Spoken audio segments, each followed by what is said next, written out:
Hey y'all, it's Thursday. It's your Thursday email update. So here we go. First one of the kind of new school year. For some of you, maybe it's the first time you've watched this or paid attention to it, but hope that you'll take the 3 to 4 minutes that I do every Thursday just to kind of brief you and update you on the things that are important in the ministry. So got the communication cards last night. Awesome. Glad to see those. There's a lot of updating Tracy had to do. And we're going to also update our email list as well as our mailing list as well as our text mail list. And then we're going to get those cards back to you so you have pertinent information on your students and you know kind of where they're at. But that's awesome. Service went well. Worship was awesome. The game was okay. We might do some more games for 100. It's kind of a little theme that I might try out where we give 100 of something every week for a while. Not expensive things, but just little different things.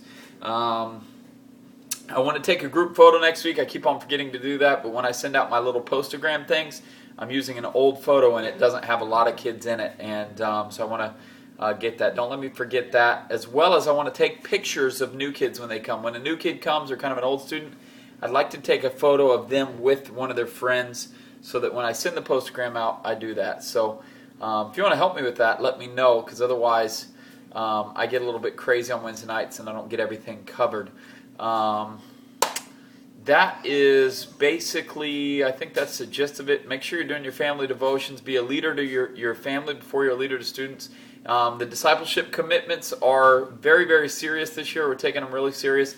And I'm intentionally asking you if you're doing your discipleship commitment, if you're spending the hour a week connecting with kids. So make sure that you do that.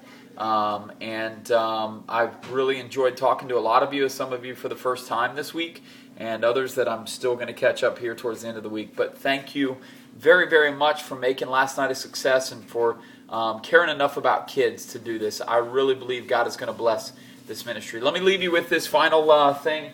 It's the Leadership Cup principle. I've talked to you about it many times before.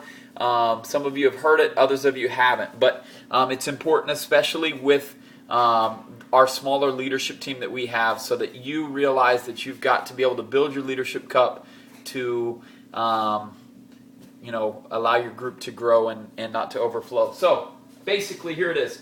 Here's your original group. Here's the group that you had last night. They're the Czech Cola group. And they're the people that you signed up for last week, and these are the ones that are a part of your group. And as you bring them, as they came together, this is about what your capacity is for your group. There's your current group.